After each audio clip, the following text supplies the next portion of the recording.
Next up, we're talking about limit. Limit allows us to control the number of results we get back. Now, a lot of the time this may not be that useful unless we're also sorting, but I'll show both of them together. On its own, limit followed by a number will limit the number of results we get back. So as I said, we could just select, the first five. Let's do author or book ID, I think is what we have, and title and released year from books. And we get, 20 rows. Okay. But I could limit that by just saying limit and then a number like 5, and that will give me the first 5. But what does that really mean, the first 5? It's just the first 5 based off of this order, which is the order they're stored in the table in. Maybe not that useful. But what if I wanted to get the first 5 books that were released, the earliest 5 released books? Well, I could sort or order by released year first. And that will give me all of the books sorted by released year, although we have that darn null in there that I really should get rid of. And then after that, I can limit it to 5. Now we get the first 5. So Cannery Row is 1945 up to Where I'm Calling From, 1989. Not a lot of super early literature in this table. Okay, so that's the basic usage of limit. You put some number in there, we can limit it to 10. And that will give me the first 10. Of course, if I change the order, if I order by released year descending, now I'm going to get the 10 most recent books, 2017 down to 2003. So most of the time I use limit alongside order by, but maybe if I'm just, honestly, one of the times I use limit the most is when I'm teaching and I have a table with a lot of results, a lot of values in it, and I just want to show students an example, I might limit it to the first 5. But in the real world, when you're not teaching, I usually use limit with order by. But we don't have to only get the first 5. We can do fancy things like this right here, where I actually have 2 numbers. Now this is actually equivalent to this one right here. So we are getting the first 5, going from 0 to 5. Let me just show that.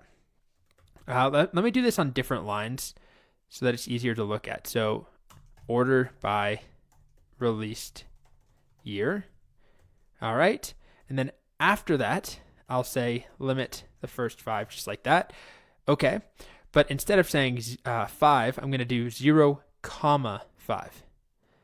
And what you'll see is when I do that, what happens is we get the exact same results, but I could instead say from 1 to 5. And the way that it works is that I've said start at 1 and go for 5. So I still want 5 total, but I want to begin with that first row, which it means not the 0th row. So the 0th row would have been this one right here. It's a little confusing. Let's try one more example. So once again, I'm just going to limit it to 10 this time so you can see what it looks like. But instead of 10, I'm going to say let's go from row 3 and let's only go for 2 rows. And this is what happens.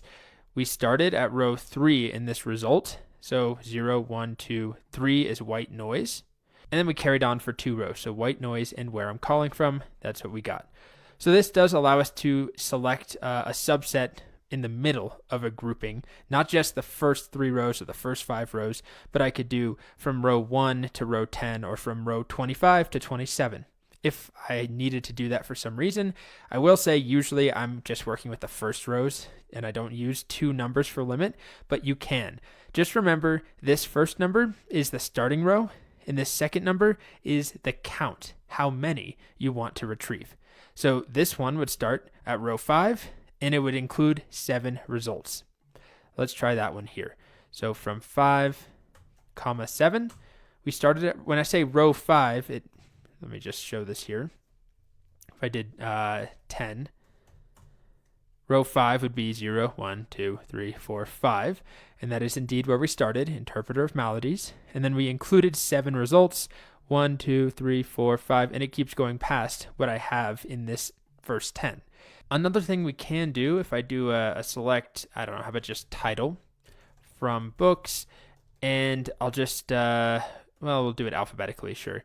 Order by title. We have 20 rows, but let's say I don't know that, and I use a number that's out of bounds, that doesn't exist in this table. Like, I don't know, 40.